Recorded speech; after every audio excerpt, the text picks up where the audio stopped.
बिहार में, झारखंड में, बंगाल में, आसाम में, महाराष्ट्र में, उड़ीसा में, सब जगह फैले हुए। अब हमने एक संकल्प लिया है। हमारा संकल्प ये है कि जिन जिन भ्रष्ट नेता और अधिकारियों ने 330 लाख करोड़ रुपए लूटकर विदेशों में रखा है, ये पूरा पैसा वापस लाना है और इसी से देश की गरीबी और बेरोजगारी को मिटाना है। आपके मन में सवाल आएगा, क्या ये पैसा आ सकता है? हाँ, आ सकता है। हमने इसके बारे में बहुत अध्ययन किया तो पता चला कि ये पैसा 3 तरीके से वापस आ सकता है। एक तो ये है कि अगर भारत का सुप्रीम कोर्ट इस 330 लाख करोड़ रुपए को भारत की राष्ट्रीय संपत्ति घोषित कर दे तो ये सारा पैसा वापस आ सकता है। क्यों? जब पैसा राष्ट्र की संपत्ति होता है तो राष्ट्र में ही जमा हो सकता है, वो विदेशी बैंकों में जमा नहीं हो सकता। जब तक पैसा व्यक्तिगत संपत्ति होता है वो दुनिया में कहीं भी जमा होता है। जब वो राष्ट्रीय संपत्ति हो जाता है तो वो राष्ट्र में ही जमा हो सकता है। तो इस पैसे को सुप्रीम कोर्ट से राष्ट्रीय संपत्ति घोषित करा दें तो ये पैसा आ जाएगा। ये एक तरीका। दूसरा तरीका, भारत की संसद से एक कानून बनवा दें कि 330 लाख करोड़ रुपए जो विदेशों में चला गया वो भारत की राष्ट्रीय संपत्ति है। संसद कानून बना दे तो ये पैसा वापस आ सकता है।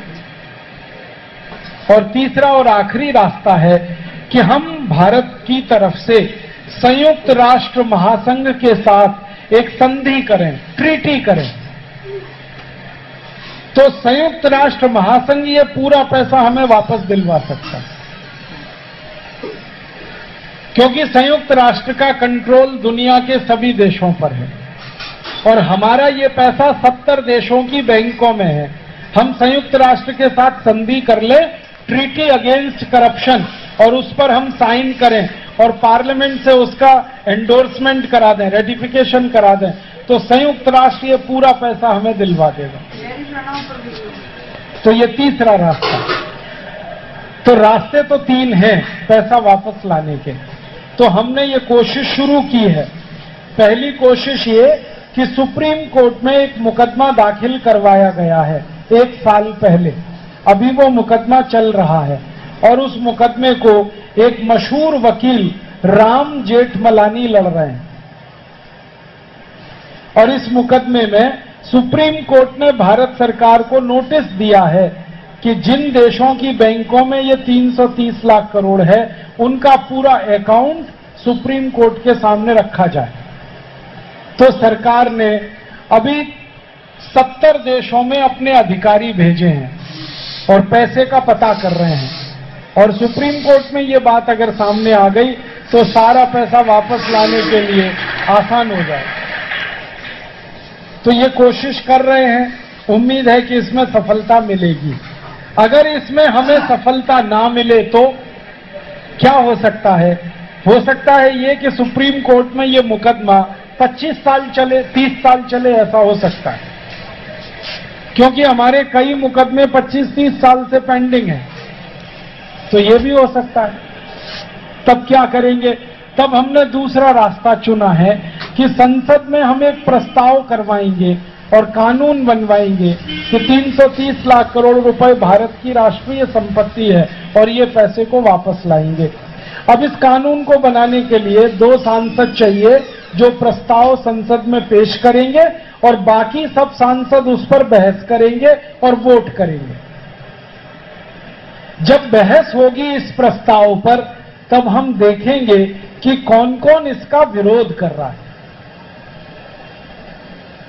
जो विरोध करेगा, पक्की बात है, बेईमान नंबर 1 वही है और पैसे उसी के हैं, खाता उसी का। तो सारा देश देखेगा बेईमान सांसद कौन कौन है। और संसद में 2 ही बात होने वाली है, या तो ये प्रस्ताव गिरेगा या ये प्रस्ताव पास होगा। अगर ईमानदार सांसद ज्यादा हुए तो प्रस्ताव पास हो जाएगा, तो कानून बन जाएगा, तो पैसे आ जाएंगे। और अगर बेईमान सांसद ज्यादा हुए तो ये प्रस्ताव गिर जाएगा और फिर हम एक नया काम करेंगे। अगर प्रस्ताव गिर गया तो हमने तय कर लिया है कि 2014 में जब लोकसभा का चुनाव आएगा तो सारे देश में से 400 नए ईमानदार सांसदों को जिताकर हम लाएंगे और फिर उनसे ये प्रस्ताव दोबारा पास कराएंगे। आप पूछेंगे क्या 400 ईमानदार सांसद जीत कर आएंगे? हाँ आएंगे, क्यों नहीं आएंगे? असंभव क्या है इसमें? जब बेईमान जीत सकते हैं तो ईमानदार क्यों नहीं जीतेंगे? चोर, उचक्के, लुच्चे, लफंगे, लंपट, बेईमान, भ्रष्टाचारी अगर जीत सकते हैं तो सज्जन, ईमानदार, चरित्रवान लोग क्यों नहीं जीतेंगे?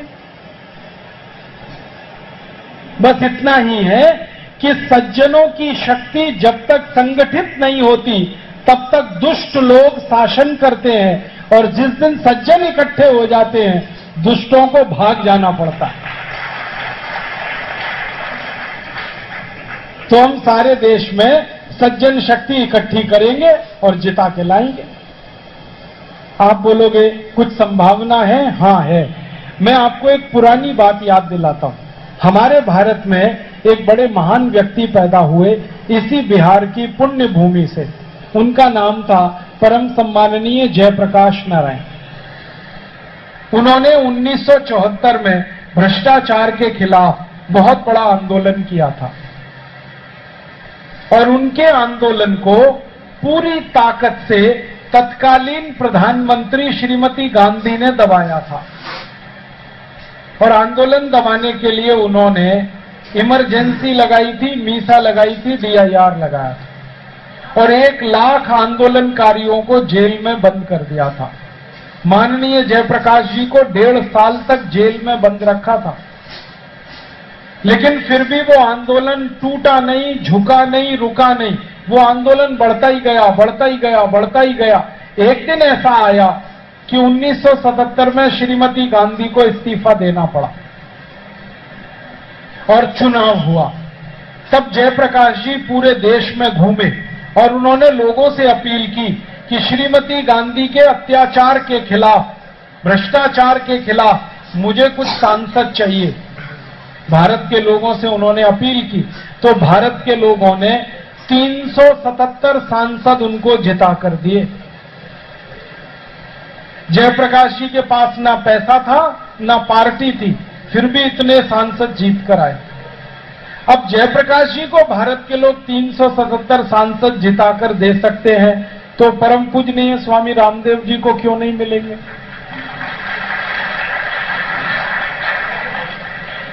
मुझे तो लगता है कि परम पूजनीय स्वामी रामदेव जी तो सन्यासी हैं, उनको तो और ज्यादा मिलेंगे। और ये इसलिए मिलेंगे कि परम पूजनीय स्वामी रामदेव जी अब अकेले सन्यासी नहीं है। इस अभियान में ऐसे 70 से ज्यादा संत और सन्यासी शामिल हो गए। भारत स्वाभिमान एक बहुत बड़े संत हैं परम पूजनीय स्वामी सत्यमित्रानंद गिरी, वो इस अभियान में शामिल हैं। एक बहुत बड़े संत हैं परम पूजनीय स्वामी अवधेशानंद गिरी, वो इसमें शामिल है। एक बहुत बड़े संत हैं परम पूजनीय स्वामी गोविंद देव गिरी, वो इसमें शामिल है। एक बहुत बड़े संत हैं परम पूजनीय स्वामी जयेंद्र सरस्वती, कामकोटी कांचीपुरम शंकराचार्य, उनका आशीर्वाद है इस आंदोलन। एक बहुत बड़े संत हैं मुरारी बापू, वो इसमें शामिल है। एक बहुत बड़े संत हैं सुधांशु जी महाराज, वो इसमें शामिल है। एक बहुत बड़े संत तुल्य व्यक्ति हैं डॉक्टर प्रणव पंड्या, गायत्री परिवार के अधिष्ठाता, वो इसमें शामिल है। ऐसे 70 बड़े बड़े संत साधु इसमें शामिल हैं। और एक दिन मैं सोच रहा था कि ये सब अगर निकल पड़ेंगे देश में तो 400 तो क्या 500 सांसद जीत के आ जाएंगे, कोई बड़ी बात नहीं। ये तो हो जाएगा, ये मुश्किल नहीं है। सांसद जीतेंगे, कानून बनेगा, 330 लाख करोड़ हम वापस लेके आएंगे। और ये 330 लाख करोड़ की जो रकम है, ये इतनी बड़ी रकम है कि इसको भारत के एक एक गांव को दे दिया जाए तो हर गांव को 100 करोड़ रुपए मिल जाएंगे। अगर इस रकम को हर जिले को दे दिया जाए तो हर जिले को 50,000 करोड़ रुपए मिल जाएंगे। एक दिन मैंने इसका कैलकुलेशन किया कि 330 लाख करोड़ रुपए से सोना खरीद लिया जाए तो भारत के हर परिवार को 100 किलो सोना दान में दिया जा सकता है। हर परिवार को 1 क्विंटल सोना दे दें, इतनी रकम है ये। और वही सारे सोने को भारत की सड़कों पे बिछा दिया जाए तो 6,38,365 गांव की सड़कों पर 10 मिलीमीटर मोटा सोने का परत बिछ जाएगा। माने भारत को सोने की चिड़िया तो बना ही लेंगे फिर। भूतकाल में सोने की चिड़िया, भविष्य में भी सोने की चिड़िया। एक बार ये पैसे आ जाएं तो, और ये पैसे आएंगे क्योंकि सन्यासियों की पूरी ताकत लगी है इस काम में और करोड़ों लोगों का समर्थन और सहयोग मिल रहा है इस काम के लिए। आपको ये खुशी होगी जानकर कि नेता और अधिकारियों को छोड़कर पूरे देश का समर्थन मिल रहा है हमको। जो भ्रष्ट नेता है ना, वो ही थोड़ा हमसे दूर दूर हैं। वो कहते हैं कि ये काम आपका ठीक नहीं है, माने उनकी लूटी हुई रकम जाने वाली है, इसलिए ठीक नहीं है। बाकी हर गरीब, हर अमीर, सारा देश कह रहा है कि ये काम करो और समर्थन हमें मिल रहा है। 1.5 साल में हमने 50 लाख लोगों को मेंबर बना दिया इस काम के लिए। समर्थन कैसे मिल रहा है इसका एक अंदाजा बता रहा हूं। तो ये तो होगा काम, रकम तो आएगी। हमने फिर उसके लिए योजना बनाई है कि 330 लाख करोड़ का क्या करेंगे। तो इसके कई रास्ते हैं, जैसे एक कि इस रकम को लाएं और बैंक में जमा कर दें, फिक्स डिपॉजिट में, आरबीआई में। तो इसका साल का ब्याज आएगा 33 लाख करोड़। मूलधन टच ना करें, छुए नहीं, मूलधन को जमा कर दें तो ब्याज ही 33 लाख करोड़ आएगा साल का। और ये इतना ब्याज है कि आज की सरकार की आमदनी से 3 गुना ज्यादा है। और इसी ब्याज के पैसे से अगर विकास करें तो 2 साल में देश का पूरा विकास हो जाएगा, क्योंकि 2 साल में 66 लाख करोड़ मिल जाएंगे। और क्या क्या हो जाएगा उसमें?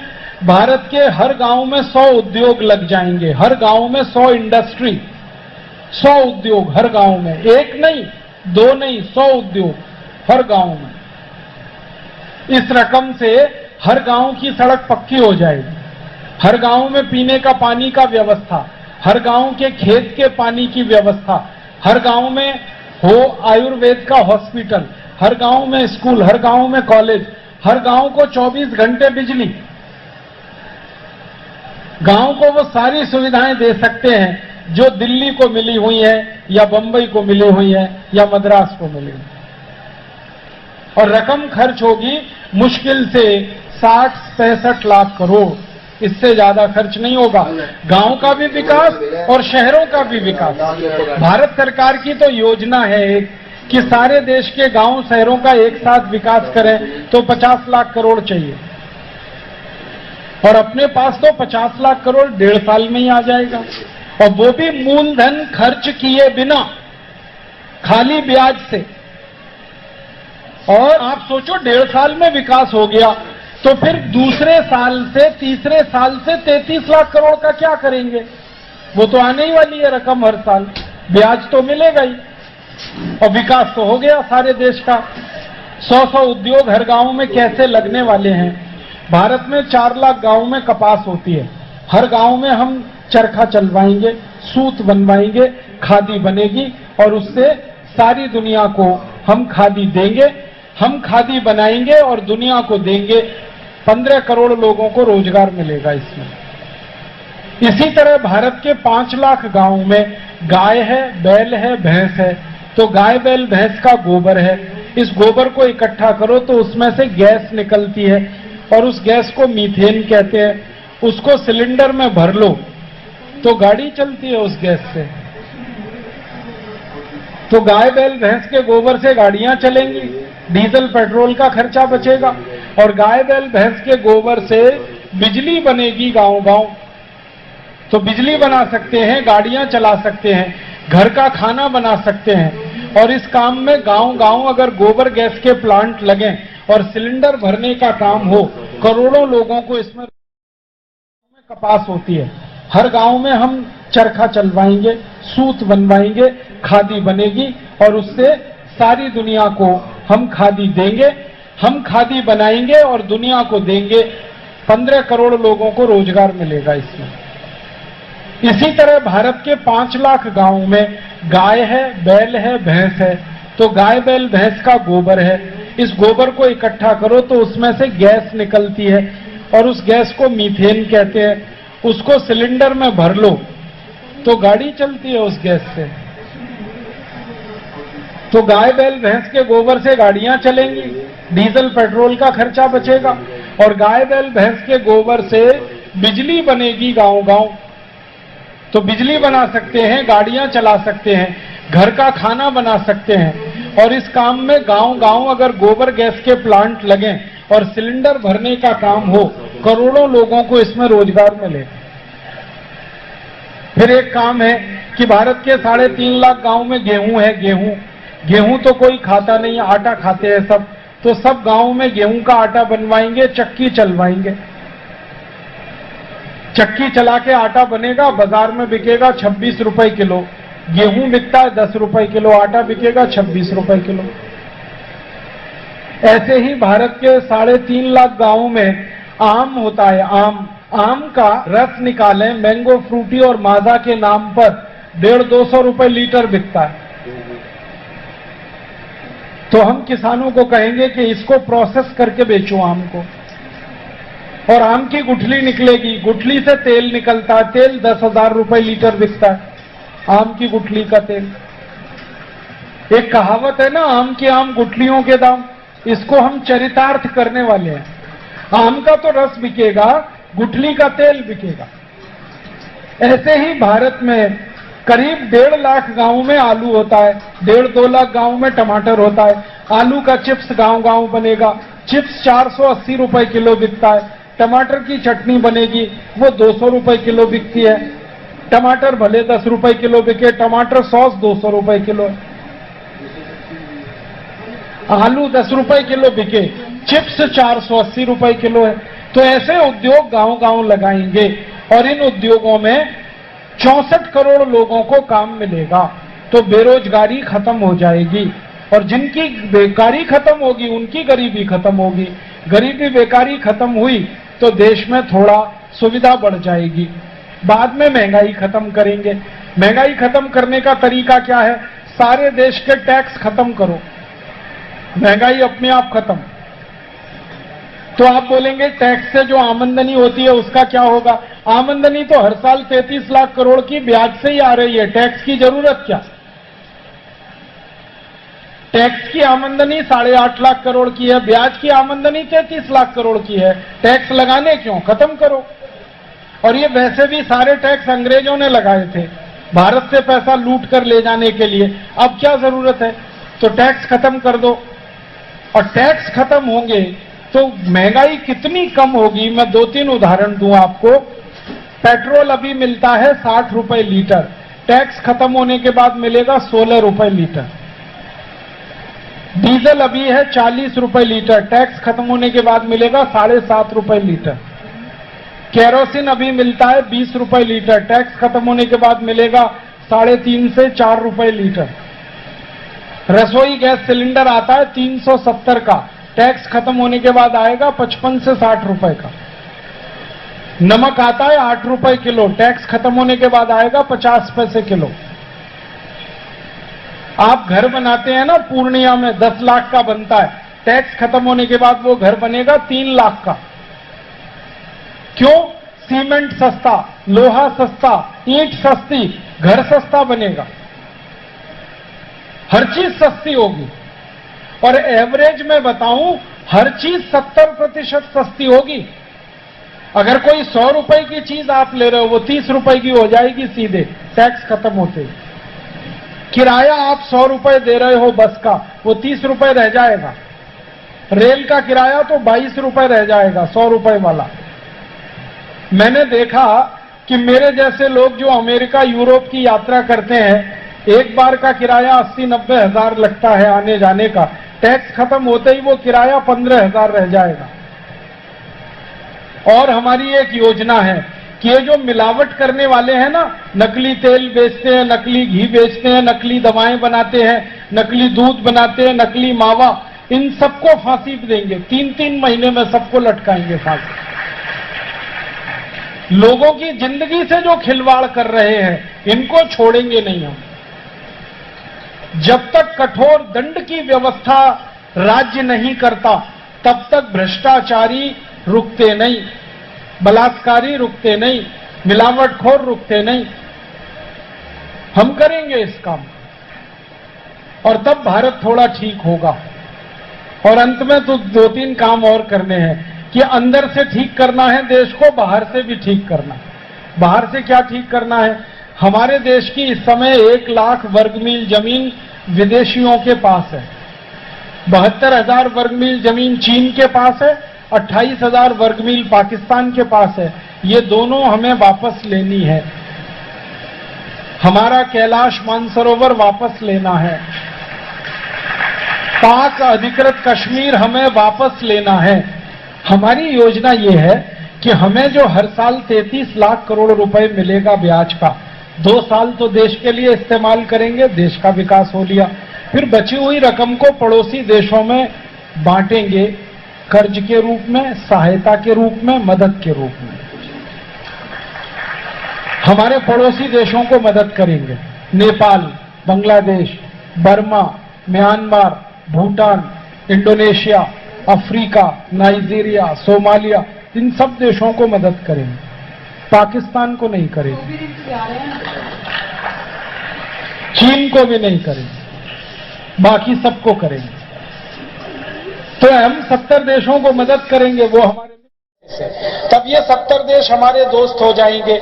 इन 70 देशों की मदद से संयुक्त राष्ट्र महासंघ में भारत के समर्थन में एक प्रस्ताव पास कराएंगे कि भारत की जितनी जमीन चीन के कब्जे में है और पाकिस्तान के कब्जे में है, वो सारी जमीन भारत को वापस दे दी जाए। वापस लेकर भारत के हजारों सैनिकों के बलिदान को, जो इस जमीन की रक्षा करने के लिए हुआ है, उस बलिदान को व्यर्थ नहीं जाने देंगे। 1 लाख वर्ग मील जमीन विदेशियों से अपने देश की वापस लाएंगे। और एक काम करना है कि पाकिस्तान में से जो आतंकवादी आते हैं भारत पर हमला करने के लिए, उन सब आतंकवादियों के अड्डे कहां कहां हैं ये भारत को मालूम है, और उन सभी अड्डों को ध्वस्त करना है।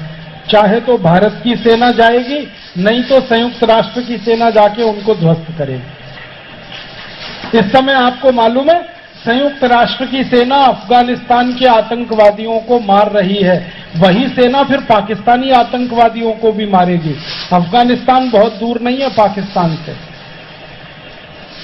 बस संयुक्त राष्ट्र का समर्थन चाहिए, वो जुटाएंगे हम।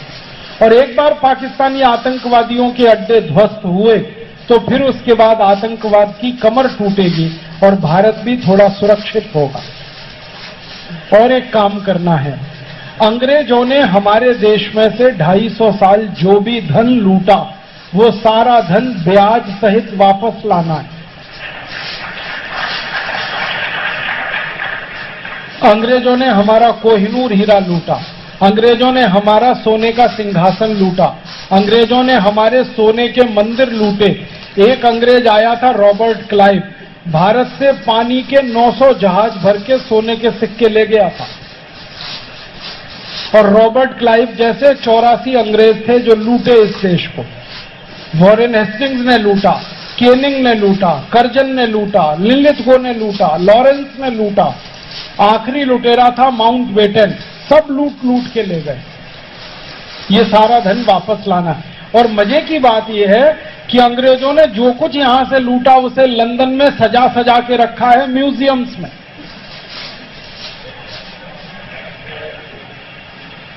मैं जाता हूं लंदन कई बार तो सिर्फ लिस्ट बनाता रहता हूं कि यहां क्या रखा है लूट का, वहां क्या रखा है लूट का, यहां क्या रखा है। और अब तक हमने जो लिस्ट बनाई है 450 लाख करोड़ का माल हमारा लंदन में पड़ा है अंग्रेजों के पास, ये सब वापस लाना है। और ये सब मालूम है सोने के रूप में है, हीरे जवाहरात सोना चांदी इस रूप में है। तो ये 450 लाख करोड़ सोने के रूप में ही लाना है। और ये लाके भारत में जमा जिस दिन हम कर लेंगे उसी दिन भारत में सोने का भंडार बढ़ जाएगा। और जब सोने का भंडार बढ़ता है तो रुपए की ताकत बढ़ेगी। आज हमारा $1 में 45 रुपए है, फिर $1 में 1 रुपया हो जाएगा। और रुपया डॉलर जब बराबर होगा तो भारत की जो निर्यात की आमदनी इस समय 8 लाख करोड़ रुपए की है, वो आमदनी एक ही साल में उछलकर 400 लाख करोड़ की पहुंच जाएगी। तो निर्यात से आमदनी हर साल होगी 400 लाख करोड़, विदेशों से लाएंगे 330 लाख करोड़, अंग्रेजों से लाएंगे 450 लाख करोड़। इतनी संपत्ति है इस देश में कि भारत को सोने की चिड़िया क्या, सोने का शेर बना दे। अब नहीं बनाएंगे सोने की चिड़िया, अब सोने का शेर ही बनाना, क्योंकि सोने की चिड़िया बनाई तो गलती हो गई हमसे। चिड़िया कमजोर होती है, उसको कोई भी लूट लेता। शेर को कोई लूट के दिखाए और शेर को कोई छू के दिखाए। अब भारत को सोने का शेर बनाना, और इसी काम के लिए यह भारत स्वाभिमान बना है। और परम पूजनीय स्वामी रामदेव जी ने यह संकल्प लिया है, और यह संकल्प एक सन्यासी का संकल्प है। ये कोई भ्रष्ट नेता और अधिकारी का संकल्प नहीं है। सन्यासी जब संकल्प करते हैं तो मन वचन काया से संकल्प होता है, और परमात्मा भी वो संकल्प फिर पूरे करा देता है। भारत का तो इतिहास है कि इस देश में जब जब सन्यासियों ने कोई संकल्प लिया है वो सारे काम पूरे हुए। 2-3 उदाहरण दूं। एक सन्यासी थे परम पूजनीय स्वामी दयानंद सरस्वती। उन्होंने संकल्प ले लिया भारत की आजादी का 1857 में। तो ईश्वर ने क्या किया, वो संकल्प पूरा करने के लिए 7,32,780 क्रांतिकारियों को इस देश में पैदा किया। भगत सिंह, ऊधम सिंह, चंद्रशेखर, सुभाष चंद्र बोस, तात्या टोपे, झांसी की रानी लक्ष्मीबाई, नाना फडणवीस, वासुदेव बलवंत फड़के, ऐसे 7,32,780 क्रांतिकारी हो गए। लड़े अंग्रेजों से और देश को आजाद करा लिया। संकल्प सन्यासी का था, परमपिता परमात्मा ने कृपा की और सहयोग क्रांतिकारियों का मिला। ऐसे एक सन्यासी थे समर्थ गुरु रामदास, और उन्होंने एक संकल्प लिया था औरंगजेब नाम के एक अत्याचारी राजा को मिटाने का। आपको मालूम है औरंगजेब ने बहुत अत्याचार किए इस देश पर। 50 साल 80,000 से ज्यादा उसने हिंदू मंदिर तोड़े, मूर्तियां खंडित की, हिंदुओं को मार मार के मुसलमान बनाया, हिंदुओं की चोटियां काटी, गर्दन काटी। ऐसे अत्याचारी औरंगजेब को परास्त करने का संकल्प लिया था समर्थ गुरु रामदास ने। और ईश्वर ने वो संकल्प पूरा करने के लिए 2 क्रांतिकारी पैदा किए। एक थे छत्रपति शिवाजी और दूसरे थे गुरु गोविंद सिंह। गुरु गोविंद सिंह ने उत्तर भारत में लड़ाई लड़ी औरंगजेब से, छत्रपति शिवाजी ने दक्षिण भारत में लड़ाई लड़ी औरंगजेब से। दोनों ने मिलकर औरंगजेब को 1707 में खत्म कर दिया। भारत से औरंगजेब मिट गया, शासन मिट गया और पूरा खानदान उनका खत्म हो गया। आप सोचो 300 साल का मुगल शासन 2 क्रांतिकारियों ने खत्म कर दिया, और आज उस मुगल का आपका थोड़ा सहयोग चाहिए। आप बोलेंगे क्या करें? हमें आपसे एक छोटा सहयोग चाहिए। इस पूरे अभियान को सफल करने के लिए 10 करोड़ नागरिकों की जरूरत है। हम कुल 120 करोड़ नागरिक हैं देश में, 10 करोड़ हमें चाहिए संगठन के लिए। आप एक एक व्यक्ति हमारे साथ आ जाओ, हमारे संगठन में शामिल हो जाओ, और जो भी हमारे संगठन में आए हमारी ताकत बढ़े और ये काम हम कर पाए। क्योंकि प्रजातंत्र और लोकतंत्र में लोक शक्ति ही है जो कुछ करा पाती है, संगठन ही है जिससे कोई काम हो पाता है। संगठन में बड़ी ताकत होती है। भगवान श्री राम ने रावण को मारा था संगठन की ताकत पर, वरना श्री राम अकेले भी लड़ते तो। हम अक्सर कहते हैं ना भारत में सत्यमेव जयते, ये पूरी बात नहीं है। खाली सत्य अगर जीतता तो श्री राम के साथ सत्य था, उनको संगठन क्यों बनाना पड़ा था? वानरों को इकट्ठा किया, किन्नरों को इकट्ठा किया, किस किस को इकट्ठा किया, तब रावण का वध हुआ। और श्री कृष्ण ने भी संगठन बनाया था कौरवों को हराने के लिए, परास्त करने के लिए। तो सत्य की जीत नहीं होती, सत्य के साथ जब शक्ति होती है तब जीत होती है। मैं इसको बदलना चाहता हूं, सत्यमेव जयते नहीं, सत्य प्लस शक्तिमेव जयते, सत्य धन शक्तिमेव जयते। सत्य तो है हमारे पास, शक्ति चाहिए, शक्ति जनशक्ति चाहिए प्रजातंत्र में, उसी का महत्व है। तो हम जनशक्ति इकट्ठी कर रहे हैं। आप भी एक एक बूंद सहयोग करो, एक एक आहुति अपनी दो, एक एक मेंबर बनो और 10-10 को मेंबर बनने के लिए प्रेरित करो। तो 4 साल में ये हो जाने वाला। और आप जब इसमें लगोगे तो आपको 4 साल बाद यह एहसास होगा कि आपने जीवन में कोई बड़ा सार्थक काम किया और अपने जीवन को सफल किया। हम सब मिले इस संगठन में शामिल हों। शामिल होने के लिए क्या करना है, एक 11 रुपए की रसीद कटवा के आप इस संगठन में मेंबर हो सकते हैं। हमने इसके लिए एक रसीद बुक बनाई है, ये हमारे योग शिक्षकों के पास है। आपके सभी योग शिक्षक ये रसीद बुक रख रहे हैं। आप उनसे बोलो, वो आपको 11 रुपए लेकर रसीद देंगे, आप इसमें मेंबर बनते जाएंगे। और ये सारा पैसा जो हम इकट्ठा करेंगे, इसका एक एक पाई इस काम में इस्तेमाल करना है, जो हमारी योजना। हमने तय किया है कि बहुत बड़े बड़े करोड़पति पैसे वालों से दान ना लेकर भारत के गरीबों से 11-11 रुपए लिया जाए, क्योंकि यही अच्छा है। जो गरीबों का पैसा है वो मेहनत का है, ईमानदारी का है, और वो पैसा हमें भी मेहनती बनाएगा, हमें भी ईमानदार बनाएगा। महात्मा गांधी के बारे में आप सभी जानते हैं कि वो 4 आना लेते थे हर भारतवासी, 54 मेंबरशिप चलाते थे गांधी जी। जबकि गांधी जी के पास बड़े बड़े करोड़पतियों की साइन की हुई चेकबुक पड़ी रहती थी, लेकिन गांधी जी 4 आना ले लेके आजादी की लड़ाई लड़ते थे। गांधी जी का कहना था कि ये जो 4 आना दे रहा है ये ईमानदारी का है और मुझे ताकत इसी से मिलेगी। तो गांधी जी के जमाने का जो 4 आना था वो आज 11 रुपए के बराबर है। तो हमने 11-11 रुपए लेना शुरू किया है। आप 11 रुपए दें, मेंबर बने, 10-10 लोगों को और कहें वो भी बने, वो 10-10 को कहें तो और बने। 4 साल में 10 करोड़ हो जाएंगे और हम ये काम कर पाएंगे। परम पूजनीय स्वामी जी इसी के लिए सारे देश में निकले हुए हैं। वो हर दिन 15 से 20 हजार लोगों को मेंबर बना रहे हैं। हम सब भारत में 2.5 लाख योग शिक्षक गांव-गांव घूम रहे हैं। हम सब भी मेंबर बनाने में लगे हुए हैं। हमारी ताकत आप सब लोगों के सहयोग से बढ़ेगी, ऐसा मेरा विश्वास है।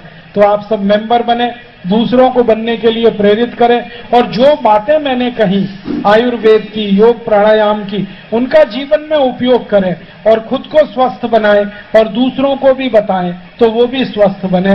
यही भावना के साथ आपका धन्यवाद, बहुत आभार।